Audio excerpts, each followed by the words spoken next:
Good morning, Nicole.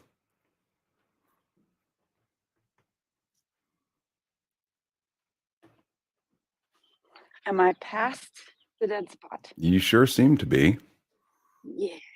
It's always hard to tell because it doesn't smell like it has defined areas, right? So, I am attempting to simulcast again today. So, just know that your picture is on camera. So, I don't know what that means for someone that can't see the screen. About nothing. Yeah, about nothing. How are you this morning? I'm doing great. Just fixed a leaky pipe doing the whole home renovation and got to the end of the day yesterday and had a pipe that got in the way. So we decided to cut it and then solder some new copper end caps on it just to close it off until we could find a more permanent fix. And didn't do that well. So shut off all the water to the house, left it overnight, just too exhausted after a day of work. So I went into the studio this morning, drove into the studio, showered there, drove to the hardware store, got some repairs and fixed it not less than 6 minutes ago, connected all the stuff, tested it, everything's good to go. So crisis averted. Thanks, sir. Yeah, I'm productive already today. I'm pretty much a DIY god at this point because I fixed one leaky pipe. Yeah. So this old house should be calling me any minute. I won't hold my breath for you, but I will keep my fingers crossed. How about that? Yeah, either way, it's not going to work. So. Good morning, Bassam. I didn't think we'd see you with us this morning. How are you? Good morning. I'm doing very, very well. Cannot be anything but smiling here in Jamaica on the beach. I won't be joining you this morning, but I thought before you get the show on the road, I would tell you a little cute romantic story. Are you up for it? And maybe, so today, my wife and I are renewing our wedding vows after 34 years of being married. But the fun story is that I organized it a week ago before we came here. And a couple of days after I organized it, the wedding planner here at the resort called me up and says, "Guess what? We've never had this happen before. Your wife's trying to organize the same thing as a surprise for you." So we both planned a wedding vow renewal as a surprise for each other at the resort, and we did mine and faked hers and made her believe that it's happening because it was on a different day. So here we are. It's today, and I thought I would share it with my friends, and maybe propose a topic sometime: romance in art. There you go. That's amazing. I love that. Aww, it's neat. It's really neat that we both did that for each other. And we're both worried the other person's going to say no. So, when I found out that she's actually doing it, I said, "Ooh, she can't say no now."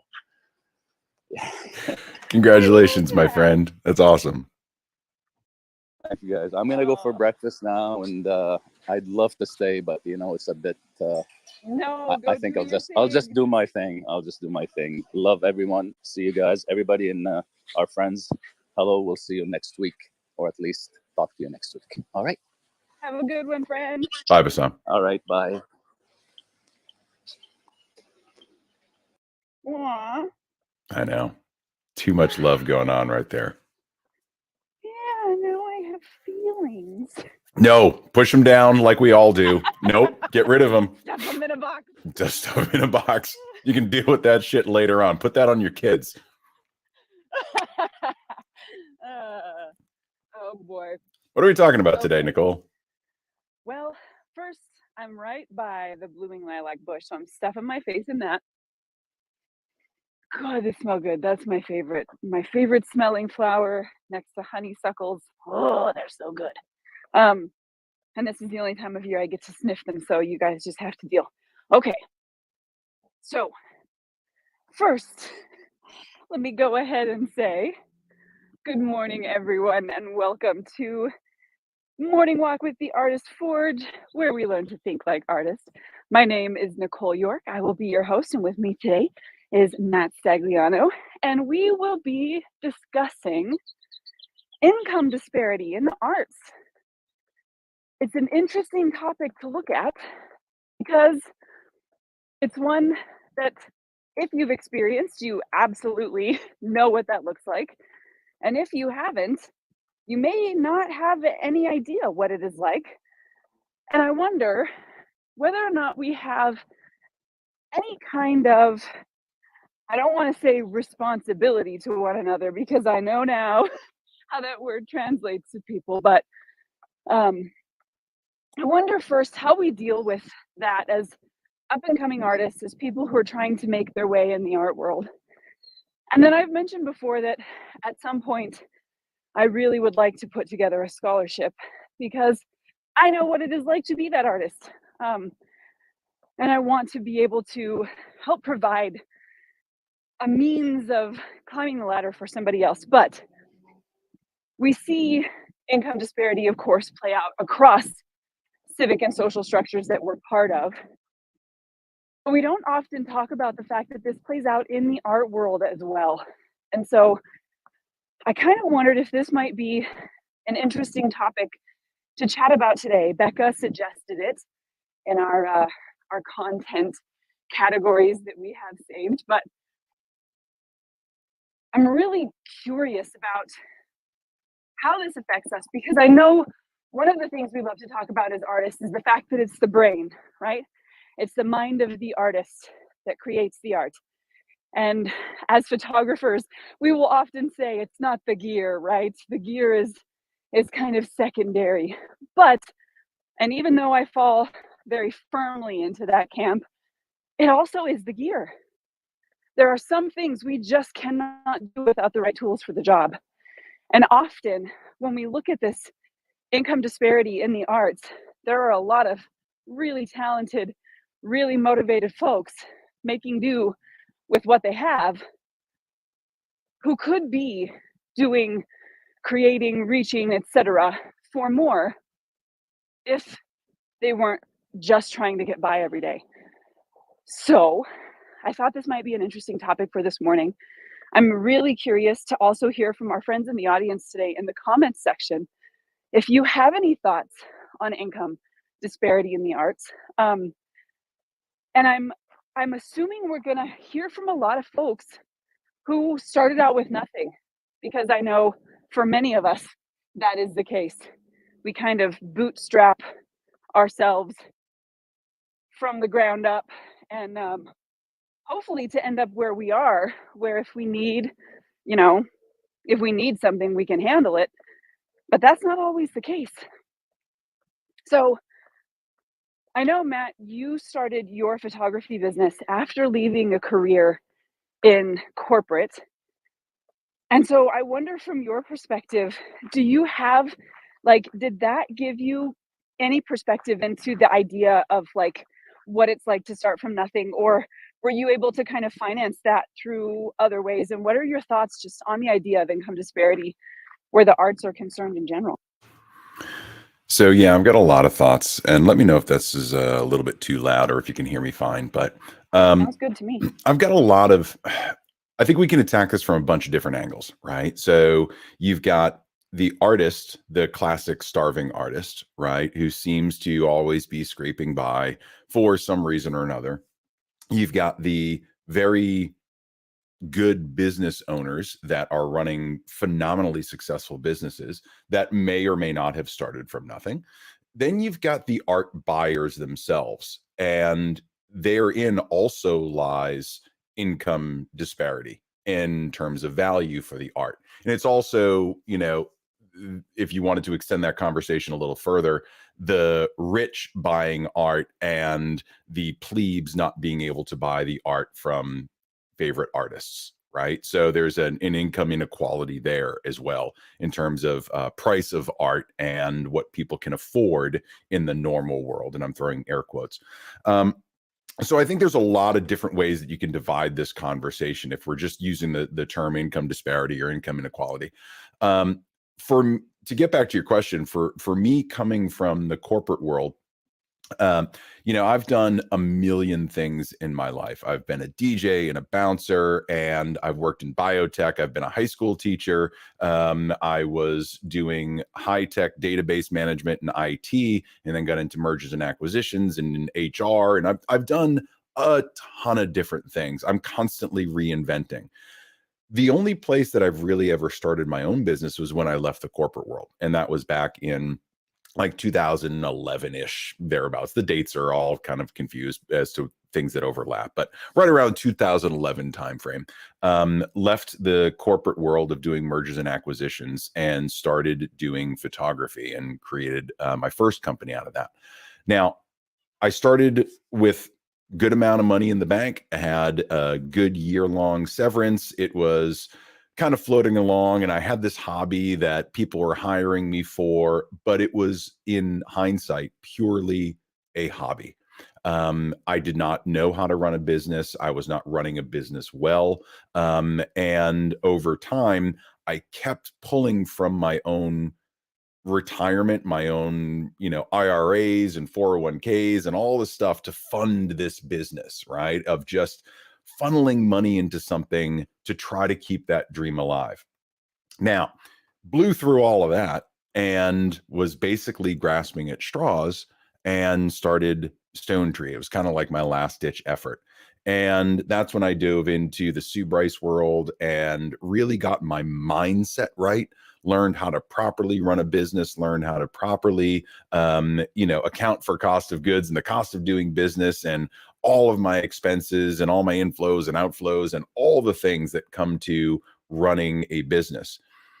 But all the technical aspects of running a successful business, anyone can follow. Quite frankly, anybody can run a successful business if you have a good handle on those fundamentals.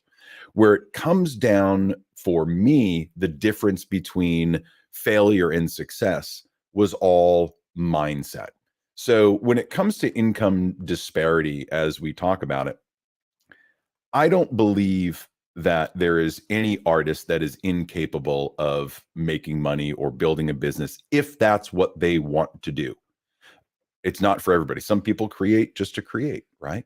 But if you're looking to build a business and you're looking to make your art, your income, your lifestyle, if you're making that your sole source of revenue, then there are some fundamentals that you need. Otherwise, you're not running a business the right way. You don't have the right mindset around it. And I don't mean that in a disparaging way. I'm just saying, like, you've got to get your mind right if you're going to start a business for this. So when there's income disparity, yeah, I mean, does it pay as much as other businesses? It depends on how you're running your business, right? I made just as much in 2020 as I did my most successful year in corporate. And that includes bonuses and stock and all that stuff. I made enough in 2020 that I finally equaled what I had done in the corporate world. Last year was a little bit more difficult. I took some time off and the income numbers weren't there. Still made six figures, but was just not the same as the year prior. It all came down to the effort that I put into the work itself. How much did I want to work? How many bookings did I have? How many different types of projects, so on and so forth. So when it comes to income disparity, I think for me, my knee-jerk reaction when you said that, and you said this was going to be the topic, I was thinking you either have a growth mindset or a victim mindset. And there really isn't necessarily income disparity. I'm sure people will argue with me, but there really isn't an income disparity. It's how hard are you willing to work for your income? How smart do you want to be while you're working? So on this long soliloquy that I've had here, we've gone from, you can cut this conversation into a million different ways depending on your perspective. You can look at it as, do you want your art to become your business or not? Or do you have a growth mindset? If you do want to run it as a business, do you have a growth mindset or are you stuck? For me, all of these questions come down to, where is your mind? Where's your perspective?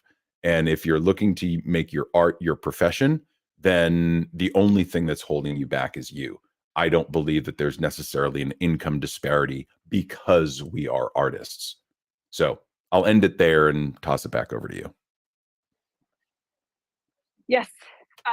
So for folks who may be listening to this podcast for the first time, or for anybody who might be joining us for the first time and hasn't heard this term, Matt, can you explain what a growth mindset is? I'll do my best. I'm no David Parrish, I can tell you that. So growth mindset is constantly looking at a situation and figuring out where the opportunities are, that it isn't something that's being done to you. How can you use your tools and experiences and capabilities to move forward rather than constantly looking back, feeling like things are being done to you? It's always someone else's fault and that there's no escape from this problem. There's always ways to grow. There's always ways to learn.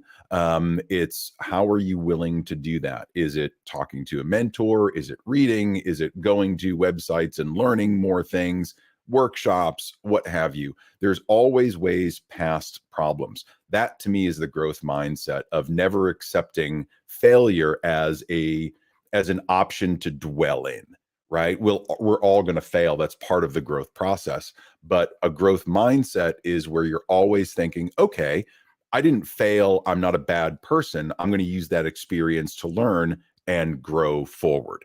So that's my personal definition of it, Nicole. I'm sure there's probably a more clinical definition, but it's that approach to life and problems in business. Sure. And I think, we can even simplify that even just a little bit further and say that a fixed mindset means you believe that there is an end of your capabilities. And a growth mindset doesn't believe that, right? Like, sure, we believe it is possible. As long as you believe it's possible, we believe it is. Thanks, neuroplasticity. And I have to say, so coming from a family in poverty, and being able to look back on those experiences as an adult, I can absolutely say that mindset is a huge part of my experience with my community, with people who grow in poverty and stay in poverty. Mindset is a huge, huge piece of that. But it's also really difficult to ignore systemic factors because of the way that they play against you. And the way that they make it difficult for that growth mindset to be as usable as it could be. And of course, we can get into nature versus nurture, and there's a whole bunch there. But for the purpose of being able to be functional and actually take the conversation and move it somewhere we can grow from today, I think it is a good idea to look at that from the perspective of the fact that, yes, there absolutely are systemic issues, societal issues, financial issues that make it a lot more difficult for some folks to be able to actualize on that growth mindset. That for them may be 3% growth, right? Where somebody who has a little bit more available to them, that growth mindset might get them 20, 50% growth because they have the other tools to be able to push that farther. But any growth is growth. And that, I think, the fact that we are always trying to concentrate on what we can control, what we do have the ability to change, I think if we stay within that realm, that's probably a good idea. So I definitely agree with you there. But I would question, and I know that this is an individual thing, but do you think, as an artist who has, and I'm using finger quotes again, made it, right? There's always more to go. But as somebody who's able to run an art business and make their living off of their art business, do you think when we get to that point, is there any initiative to look back at the folks who were in a position like you, just starting off and not knowing what you were doing, and helping, guiding, giving folks assistance, like knowing sometimes what it takes for people to get beyond that point? Do you think that there's any imperative there? Yeah, I think there's actually an obligation to help others that are starting, right? It's kind of the never forget where you came from sort of mindset, right? Where, hey, I had to go through all this. I wish I had someone to mentor me. I finally found that person. I think it's our obligation that if someone comes to us looking for help, that we should be able to provide that. And that there is, in order for our profession, our art to continue to grow and flourish, that we need to help other people that are just starting, right? Why would I keep all this knowledge to myself if I can tell people what I did, warts and all, and help them avoid some of the mistakes that I made, right? And I think that is the big draw for me, especially in all of my education. I'm constantly looking for new ways to do things. That can be a detriment as well, rather than just using the knowledge that you have and going forth and actually putting things into action. But yeah, I think, talking about the original topic, the way that you phrased it made me rethink some things. Yeah, I think there is the group of folks, and I'm not grouping anyone together. It's just kind of generalized in my little thing here in my brain. Is you've got the group of people that, hey, I think I want to be a photographer, and they've got some money in the bank and they're able to buy the equipment and they kind of do it, but they've also got a source of income, this thing behind them padding. Maybe it's a spouse, maybe it's that they have just a ton of money in the bank, maybe their parents are funding them, whatever it might be. But there's really not that push to do things on your own, right? And so there's always a cushion. There's never really that feeling of failure. When you're all in, if it's the only thing that you know how to do and you don't have the money and you're wondering, how do I make money because this is the only thing that I know how to do?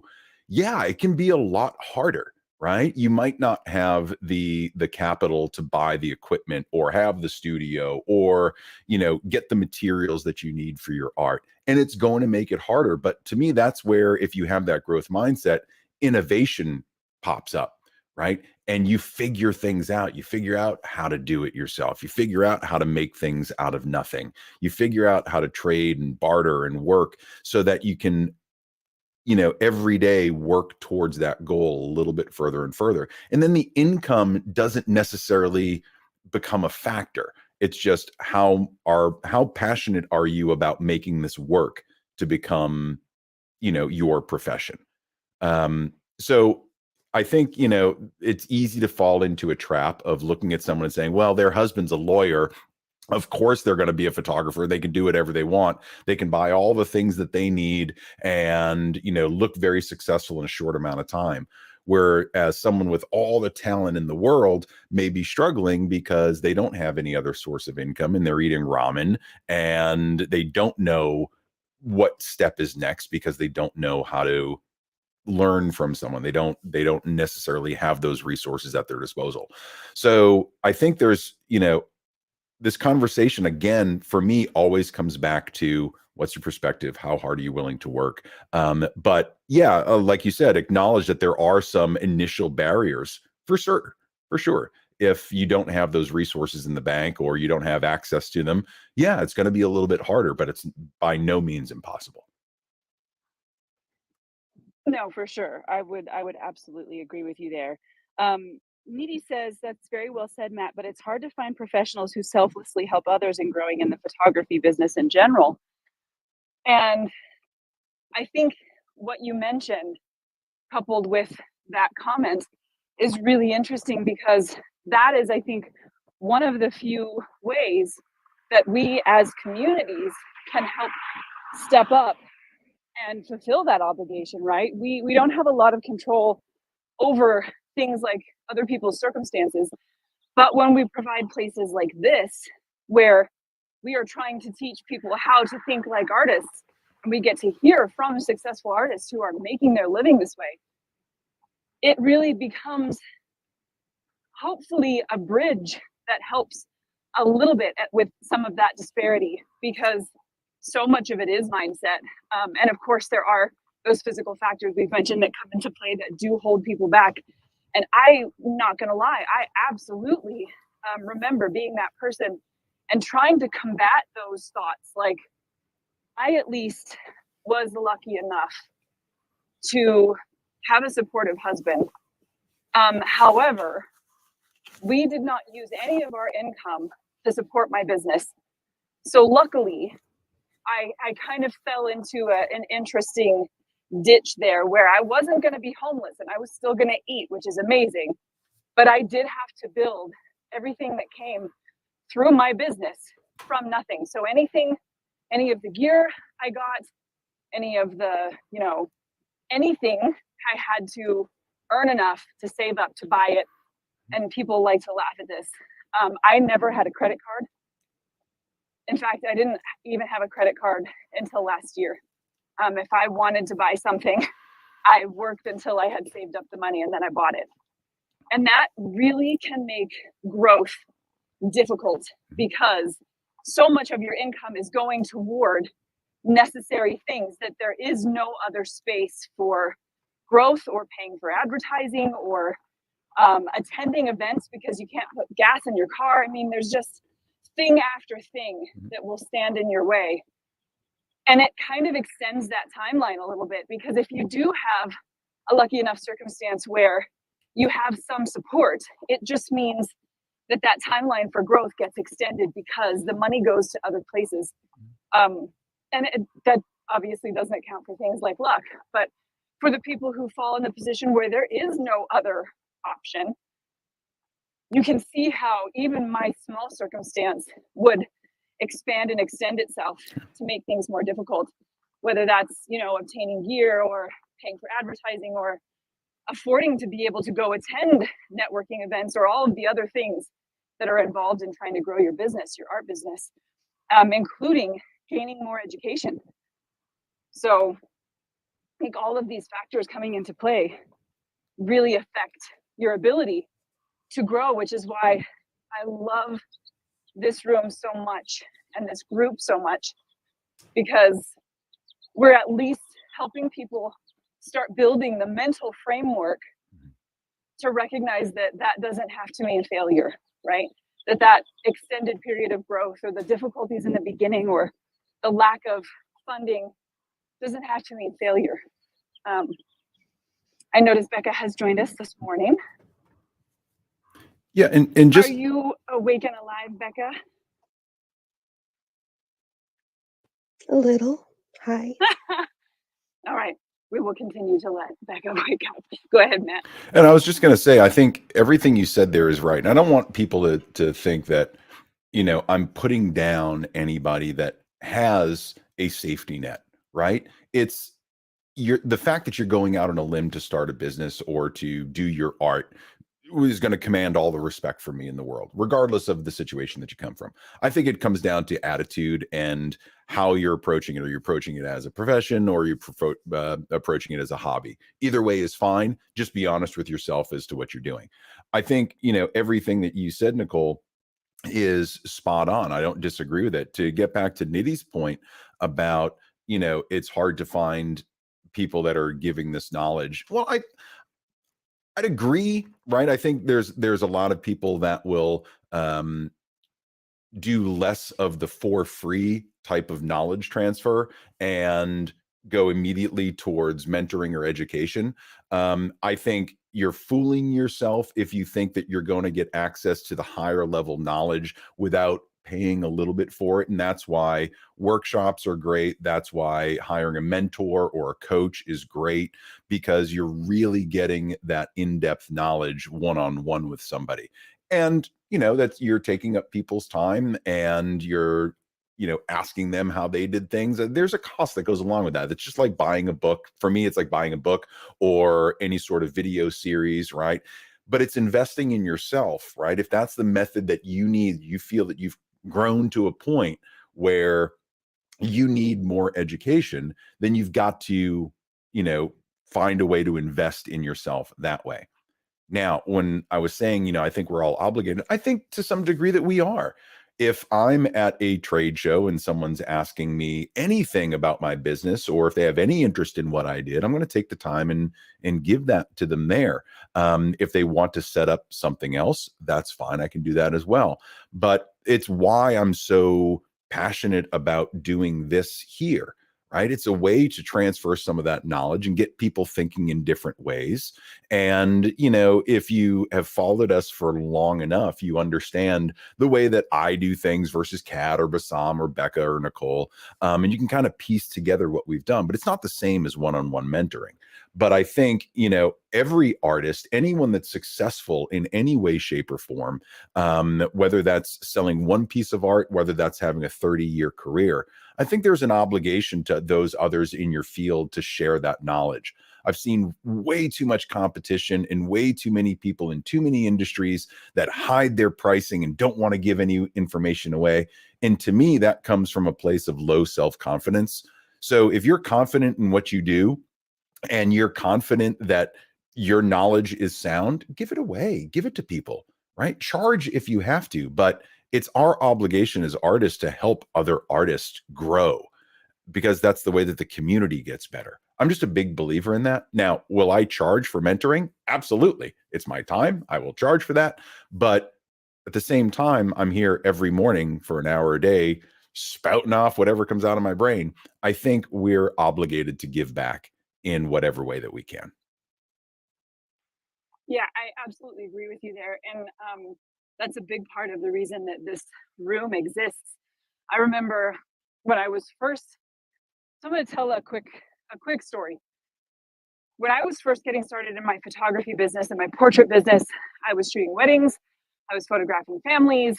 I wasn't super happy with the creative part of that gig, but I was working and I was earning money, and that felt good. As a mom who was home with kids, it felt good to be contributing to my family financially while I was still able to take care of my children. It wasn't always easy, and I worked a lot of late hours, but I was doing the thing. And then I looked at my bank account and I realized I was really making nothing. I think I was charging $200 for a family photo shoot with so many images and, you know, blah, blah, blah, back in, I don't know, 2011 or 2012 or something like that. And it was incredibly frustrating to know all the work that I had put in was not actually making me any money. So I had the last $200 in my business bank account and happened to come across some speech given by Sue Bryce about fear. And I was like, oh, shit. Well, coming from a background like mine, taking that last $200 out of my account and investing it in education when I had nothing else to work off of made me literally nauseous, made my palms sweat, made my hands shake. Like I have a pretty physical, visceral reaction to the idea of poverty staring back down my door. But I had convinced myself that it was worth that information. And even though I never ended up picking up that style of business, just the advice that if I was willing to go work at McDonald's for a wage, why would I not be willing to work for myself for a wage? Why would I do that to myself? So I raised the shit out of my prices and I was still getting business, lo and behold, which was amazing to me. But it took that step out into the dark and the fear that accompanied it to go along with that. And anybody who has known military families will know a sergeant with 3 kids and a wife. It's not as if you have a whole lot to take home. You don't really have anything in savings. You know that your house is paid for and you're going to probably be able to eat. And that's mostly all. So it was a kind of a terrifying step for me. But believing that that was possible for myself and taking that risk was one of the biggest changes of mindset at all for me, because it paid off in terms of just believing it was possible. But more than that, understanding that if I wasn't willing to take that step, then it wasn't worth doing as a business. I might as well just keep it as a hobby that I did for fun sometimes and made a little bit of money. If I wasn't going to earn what I needed to earn, it wasn't worth having it as a business. And once I started doing that, the changeover was immediate, and I started getting contacted by local photographers who were asking if they could come and second shoot, or if they could assist, or if they could shadow, or if I would mentor them. And I, at that time, as kind of still a baby business person, already knew that I would not have the time that it would take to help as many people as I wanted to help. So I started looking for scalable options. How could I help people in a way that wasn't negatively impacting my ability to earn the money? And scalability was the option there. So I had a few people apply. I chose one gal named Sarah. She became essentially my intern. I taught her as much as humanly possible. And after I taught her, I would sit down and write a blog post about what we had done that day, so that that blog post then could become something other people could learn from. And when I was approached by folks, I would say, go find stuff here. I don't have time for all the people I want to help, but if I do it this way, then I can give you everything I'm teaching her. It'll be as if you're kind of sidecar getting mentored. That was not the most efficient way to do things. And I think what we're building here is hopefully the replacement for that idea, for being able to step back up at scale and do as much good for the rest of the art community as the art community has done for me. But you're absolutely right. Our time is valuable. It's the one thing we don't get back.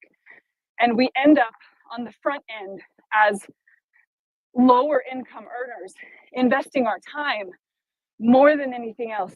And unfortunately, for many of us, especially if we are the only one earning money, that time investment is incredibly costly. So there's a lot to balance there. But I'm walking up the hill and I'm not going to breathe so well. So I want to poke back a little bit, especially since this was one of your suggested topics. Get your brain working a little bit so you can maybe share some thoughts, but really quickly. Sissel is saying there's a huge mindset issue behind the wealth disparity. You have to learn first that you're worthy of earning money and living a good life, that you don't have to buy into the starving artist narrative. I think the starving artist narrative is one of the biggest things that keep the artists from changing their mindset and learning that they're worthy. And that's a really good point too. So I'm gonna poke you, Becca. Do you feel like your brain has woken up enough to be part of the conversation this morning? Not totally sure, to be honest, but hi. Well, at least she's alive. I'll jump in, Nicole, and tag on to Sisela's comment there about the starving artist narrative. And it's important to know that's all it is. It's just a narrative. It's a story that you're telling yourself, that I'm an artist, therefore I'm not going to be able to make the money. I'm an artist, therefore X, Y, and Z. I'm always going to struggle and whatnot. The moment that you break through that and you realize that doesn't have to be the story that I need to write for myself and my career, things really change. And I say this because I've seen it over and over and over. I've experienced it over and over and over, of the fluctuations between I'm great at what I do, I suck at what I do, got all the money in the world, I'm never going to make money again, right? It's this kind of cyclical thing, at least in my brain. But I feel that it's just kind of keeps pulling me back to this story of the starving artist, and I have to fight past it. The second that I fight past it and I realize that my art is worth something, that I'm worth something, I'm worth making more of that money, it just flows to me. And it sounds kind of hippie woo-woo, but it's really not. It's just the energy that we're putting out, and that energy comes back to you with what you want, which is, in my case, the income and the money that I need to survive. So I think there is a lot in terms of the stories we tell ourselves in having the groups of people that believe that they have to be starving artists, that they have to live a certain lifestyle to be considered a true artist. And then there are people that are like, no, I'm an artist and a business person. And then there's people that are business people that have tools in the art world. So I think, there's all different ways that you can look at this, but it's what story are you telling yourself about who you are and your relationship with money that creates any perceived disparity there. There's so much good stuff to talk about there, and it's amazing how much story and internal narrative come into play in all of these conversations, because once that narrative is flipped, once you let go of the idea that artists have to starve, and that you are worthy of earning an income, as Sisela said, so many things change. And so there's an interesting thing that I wanted to touch on here. Recently in the bookish community, there was a big conversation around how much authors earn. And one author who had been in the game for quite a long time was talking about the fact that only 10% of writers earn enough from their work to make a living. And that seems like a pretty sad number. And so I went to look at other art forms as well, because I was curious if there was a correlation in the arts community, or if there was just something particularly hard about trying to make a living as a writer, as an author. And what I found is that about 19% of artists in general make more than $50,000 a year.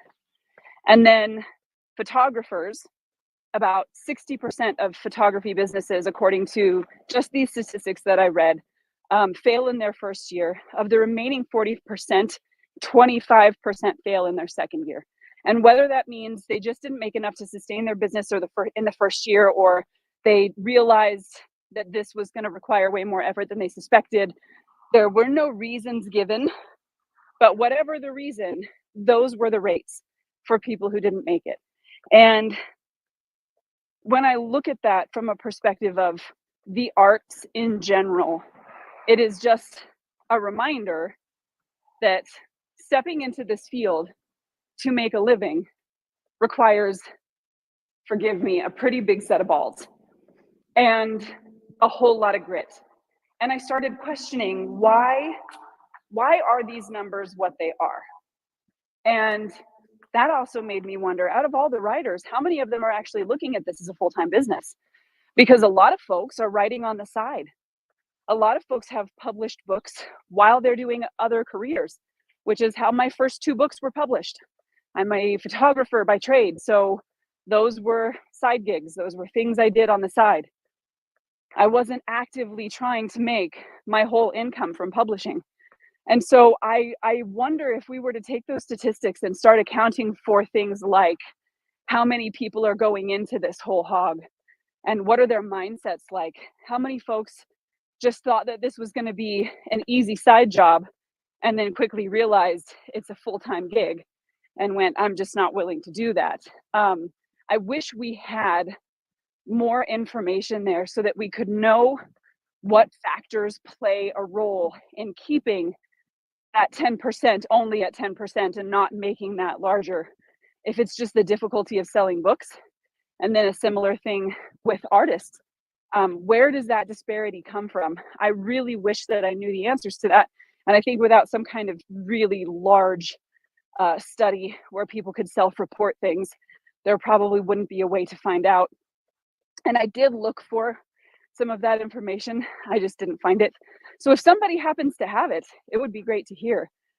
But I really do suspect that a big part of it is the mindset, is how you're approaching this question, because most of us will fail in our first effort at our business. And whether that failure, of course, we don't really believe in failure per se. It's not an end of the road unless you choose for it to be. But most of us will not turn the first thing we do into the last thing we do, right? That first thing is an iteration that we have to learn from, so we know what not to do and what to get right the next time. And there's a likely chance that that one will at least fail in some areas too, so that we have a chance to learn what we need to avoid those kind of failures in the future. But I have a feeling that a lot of folks, on encountering that first failure, think to themselves, well, I'm just not cut out for this. Like, this just must not be what I'm supposed to do, because it wouldn't be so hard if it was. I wonder how much of it is that versus and knowledge, right? Versus there just was no way for this to succeed and nobody would have succeeded. which is what I think those statistics seem to convince us of. And it may just be the folks who keep going. I always say that art is a war of attrition. Like the business of art is a war of attrition. And most of the people who make it are the ones who just didn't stop. Well, I'd be interested to hear what you think about that, and how, if you think income makes any effort there, or if it really is a question of determination and stick-to-itiveness, etc. I think it's the latter rather than the former. I think it's the stick-to-itiveness. And what I found between my first business, which I consider a failure, it's still out there, it still runs, and it maybe $5,000 a year, something to that effect, 10 grand a year, which is really nothing compared to what it could do, compared to what Stone Tree does. But the biggest thing that I learned from that, it had nothing to do with the income disparity between myself and other people in the field. It was the people that I surrounded myself with and their mindset. Everybody that I associated with had very much the victim mindset, very much the, well, I can only get this much for my photography, so I better take it, rather than coming at it from a place of confidence and self-worth. When I switched over to the portrait world and started surrounding myself with much better quality people in terms of their mindset and their approach to business, things for me changed radically. So, it was less about, this person has all the equipment and all the money and they're making it. It wasn't the case in my previous industry. People had all the money in the world and they still weren't making money, right? They had second jobs. They could fund all the equipment. They could purport to have this amazing lifestyle, but I knew the real deal. I knew what they were getting paid, and it was peanuts compared to what can be made in other ways when you have the right self-value. So you surround yourself with the right people. Everybody's lifting everybody else up. There was no sense of community there. Even though there were colleagues, there was no real sense of community and sharing. I found that to be completely different in the portrait world and, the high-end portrait world, where people are very supportive of each other. There are very few secrets as to how things are done. And if you're having a problem, you can go and approach any one of these artists. And generally, if they're not a complete dick, they will answer your questions and give of themselves. And I love that. Once I tapped into that and realized that that was something that was completely different from my failed business, that things really turned around.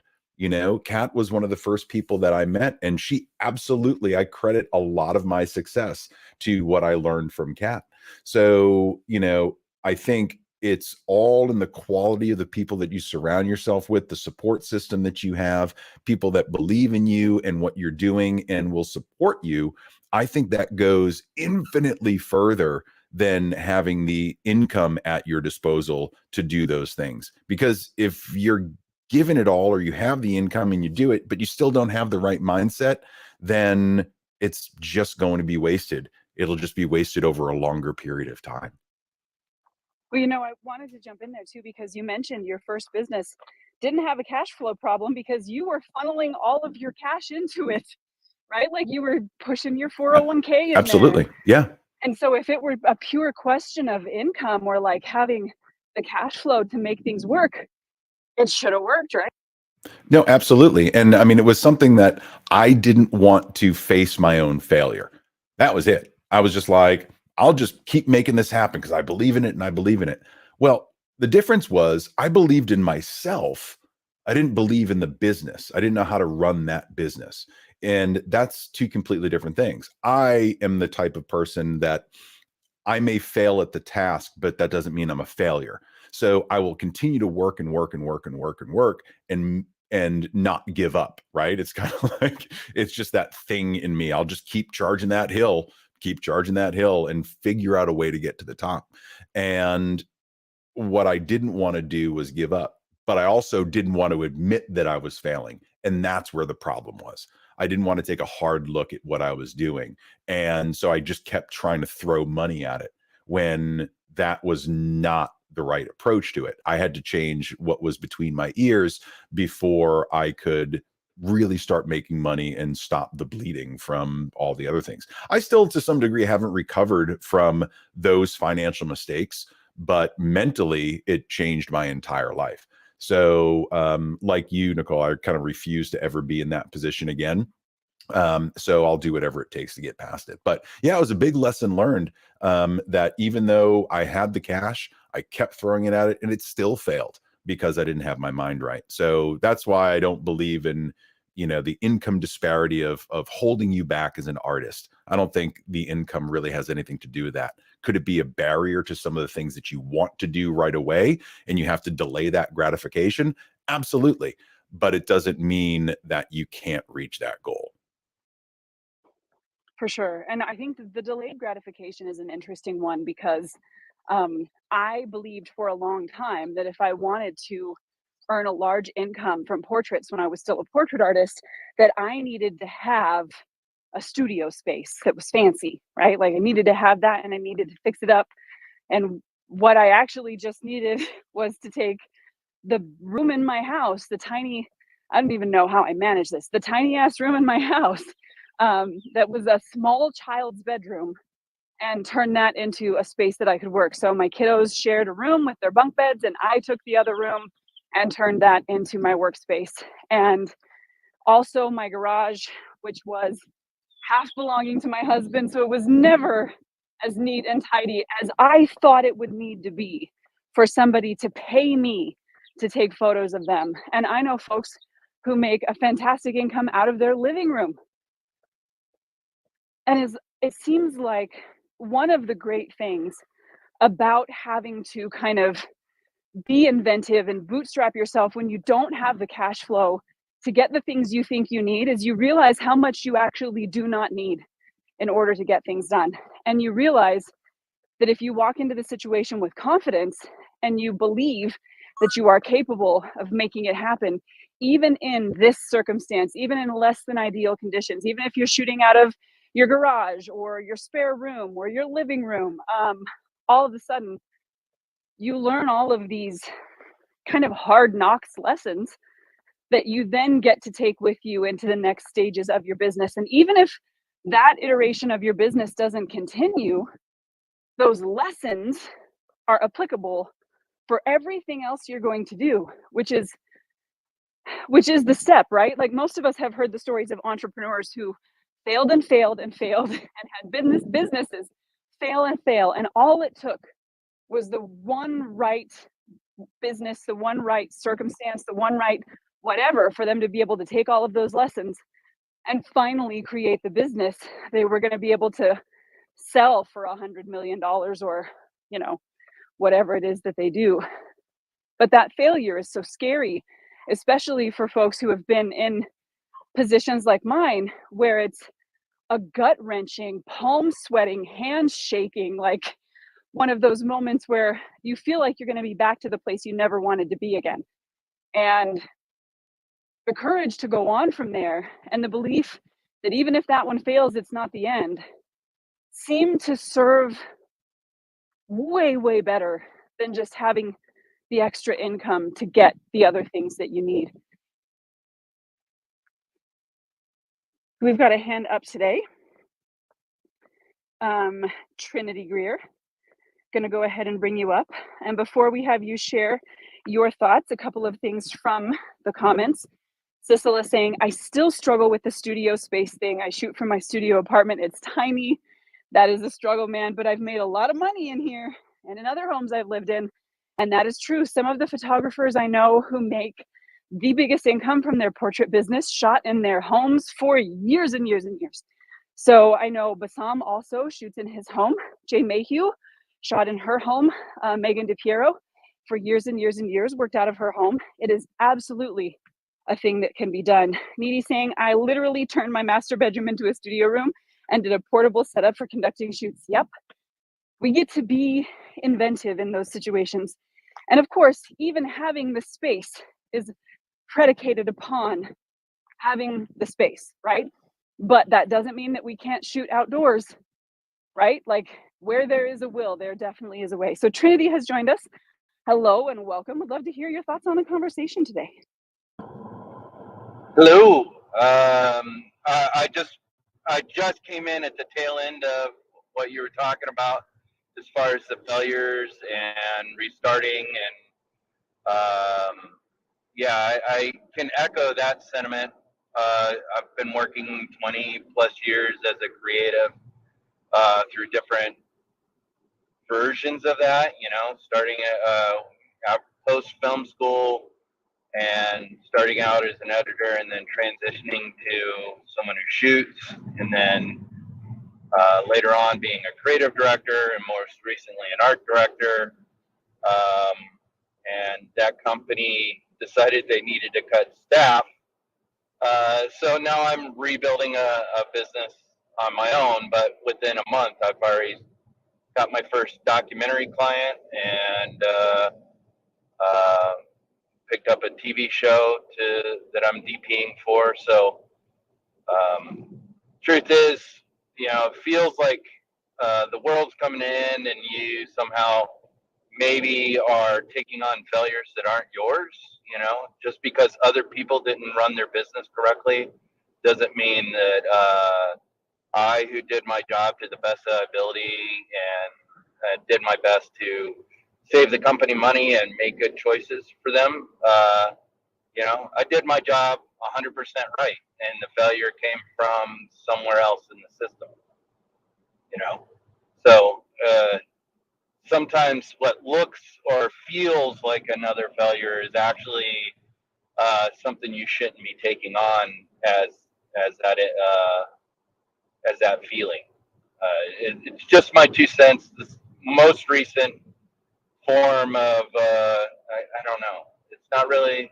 In keeping with what I said, I'm not calling it a failure anymore. It's another transition to a new opportunity, which hopefully will improve my emotional health over working for a corporation. I don't know. That's just my 2 cents.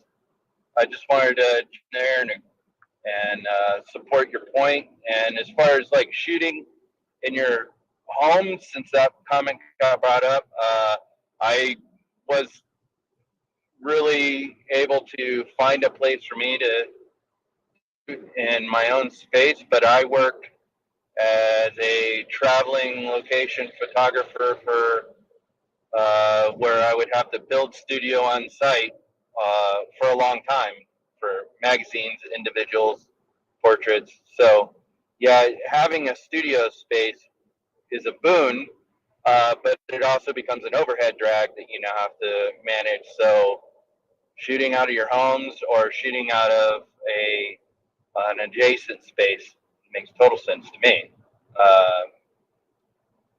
And I've made a lot of money to smooth over the cracks in my commercial business that way. All right, that's it. I just wanted to share this morning and hopefully give some encouragement in case anyone else has recently found their life in transition. Yeah, thanks for sharing. And I would imagine a lot of folks can identify with that, having gone through various iterations of a creative business and making a living as a creative.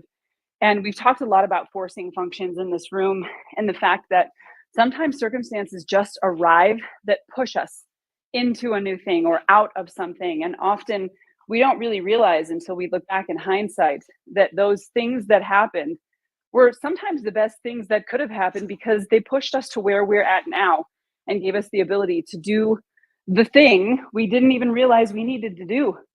And so I definitely agree there with being careful about phrasing when we label something a failure or not, because we never really know how that is going to come back to play. So as we near the end of the hour today, I want to see if there are any final thoughts from the moderators on this idea of income disparity and how that plays a role in our career as artists, and if it does, what we do, or as we've mentioned before, is this mostly a mindset issue?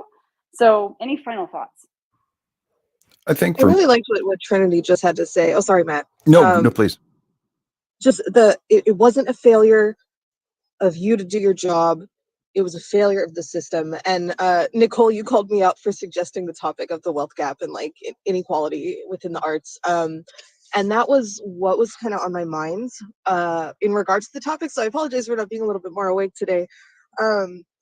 But just that, like, the system is almost stacked against us, right? Like, it feels kind of, I don't know, abstract to say it like that, but there's so many strange opinions, you know, about the arts, where it's either you're like a superstar or you're not. People either respect you because they see that you're going to make a lot of money and be this super successful world famous person, or you're just, you know, you're an artist. Like, what is that? And I feel like maybe, I mean, the mindset, I think, is really what that is going to come down to, is how can you change that mindset? How can you pretend that those judgments aren't something you've internalized? How can you break away from those feelings yourself? And then how can you, of course, then go on to educate others to feel that way as well when you're speaking to clients? How can you show them the true value of art, that there is a value here, and it's not just valuable to that like top 1% ultra rich who actually run like the quote unquote art market that exists out there, the fine art market. Like, there is a value in the arts for every single person, no matter where you sit on that socioeconomic scale.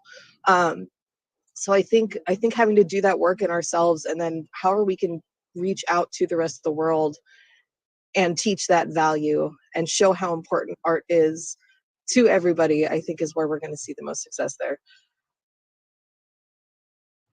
Yeah, I agree. I think creating that value, um, you know, to the, I call them muggles, right? Creating the value to the people that are patrons of the arts, or consumers of art, right? Understanding that there's value in what we do, um, will increase income for everybody. Hopefully, you know, decreasing that gap between the people that are doing phenomenally well and the people that are struggling. But a lot of it for me has always come down to the self-value piece, and, you know, how you approach your art as a business. Like I said, if that's what you want to do, if you want to make any money on your art, you're going to have to either get into business, or find an agent, or find someone that can sell it, or find someone that really, really digs your stuff and gives you money for it. But all of those are different approaches to the same thing. I think as more and more people succeed with art, that value only grows across the board, right? You're seeing it with NFTs, you're seeing it in the fine art market, where people are spending phenomenal amounts of money for art that, you know, many people look at and be like, I don't get it. But it's all in the value that we create.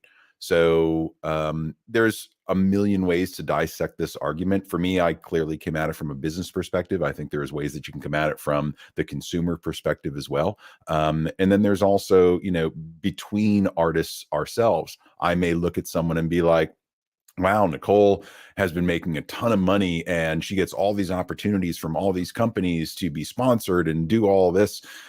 Why don't I get those opportunities? It must, you know, she must be getting all the money and I'm getting none of the money. And again, that's a mindset thing, right? You never know where someone starts from or how they got there. So for me, again, I think I've kind of run my mouth on this topic in many different directions, but I'm really enjoying the conversation because there's so many different ways it can be dissected. So I don't know if Becca, we stayed on your original point, but it was awesome to, you know, have you talk right there at the end, because now it's got me thinking in a totally different direction. I mean, it could have gone many, many different directions. And I think we could even expand further, even though, you know, we passed our hour mark now, but maybe for another day or another time, or just think about throughout your afternoon. I mean, it could be beyond even just the business and the consumers of art, right? Like, there's ways that we can reach out philanthropically to teach about that value, or just fight for that value also. Like, when we look at like where people come from in society, like wealthier, more affluent neighborhoods and cities and families are going to have access to things like art education in school for kids that you don't get to the same, you know, quality in lower income neighborhoods. And it's kind of a tragedy. It really is. So like, wherever we can reach out, if that's like, you know, going to your like school board meetings in your district and having an argument with someone, you know, about how important it is to maintain arts education, or, you know, other things in your community, like volunteering at a gallery, or, you know, at an art fair, or just, you know, teaching wherever you can on platforms like this.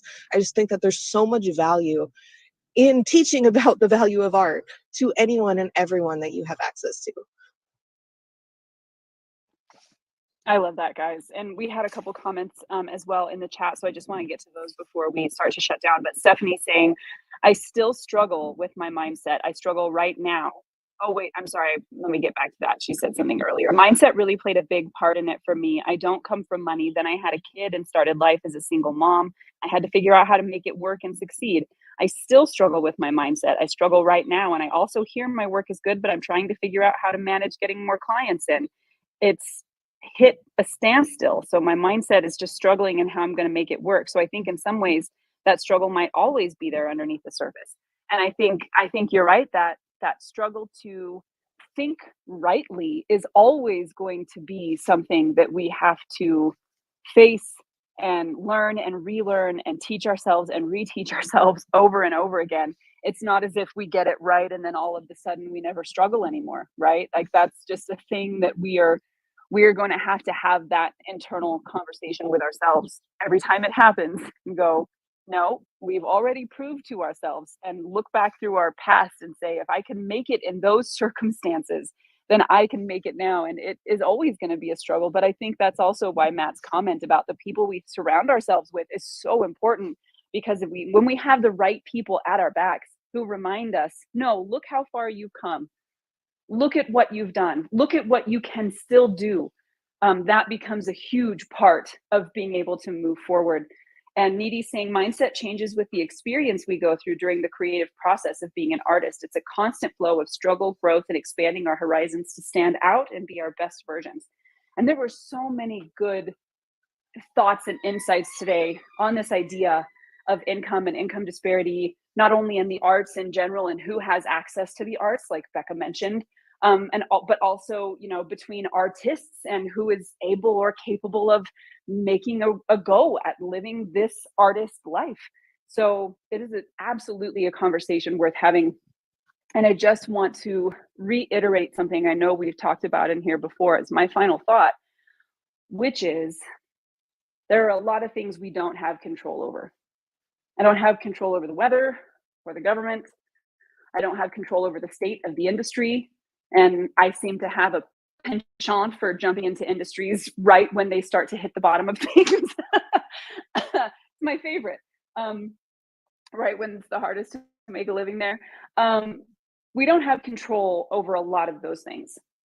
What we do have control over is how we show up, and our mindset and our belief system and how we respond to situations.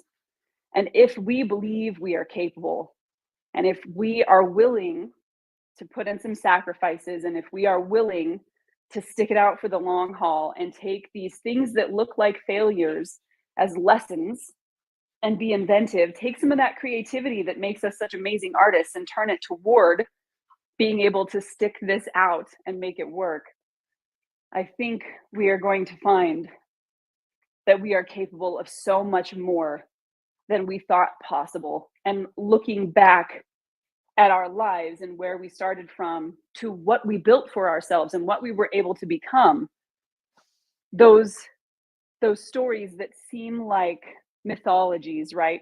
People like Stephen King being born in rural Maine to becoming one of the best-selling writers to ever walk the planet don't seem so far-fetched. When you can make it through 100, 1,000, 2,000, rejections from editors, and when you can make it through the failure of a business and a second business, and when you can keep going despite hitting dead ends with the thing that you built now that has to become a new thing just so that you can keep making it, when you have to stick in that mindset and reteach yourself over and over again that you can do it. Just imagine what you could be, what you could build, and then what you can turn around and give back to the communities that fostered you and that built you and that supported you as you grew. So hopefully this was an interesting conversation to be a part of today. Thank you to everybody who participated, to everybody who shared in the chat room. So grateful for you all. And of course, to our amazing mentors slash panelists slash hosts slash all the incredible things they do for the Artist Forge. Becca and Matt, thank you so much for being able to be here. And of course, Bassam and Kat, who were not able to be with us today. Also, don't forget that we are doing the monthly challenge right now. The April challenge in Art is Love. If you are not part of the Facebook group, go and join that. Take an image or create a piece of artwork that is based around the theme of love. Share that as part of the pinned post. And so as a comment in the pinned post, and use the hashtag TAF April Challenge. At the end of the month, we will be taking the images that get the most feedback from the community, so the most likes, the most hearts, the most comments, all that good stuff. And those images will go into the final live stream of the month, which is next Thursday. And we will be using our visual literacy skills to try to figure out, what did these artists do that made us feel so much? And then the image that we connect with the most will go on to become the banner image for the group and the page. You will be a featured artist on the Artist Forge blog with an article about you, showing your work, linking back to all your stuff. And you will also be able to have an interview on the Artist Forge podcast with our own Matt Sagliano, just to celebrate you and your amazing work. So I hope you will be a part of that. And of course, we are here during the weekdays at 7 a.m. Mountain Standard Time, that's 6 a.m. for the West Coast and 9 a.m. for the East Coast afternoon for our friends overseas. Come and hang out with us in the morning where we learn to think like artists. Until then, go make something amazing, and we will talk to everybody later. Bye, friends.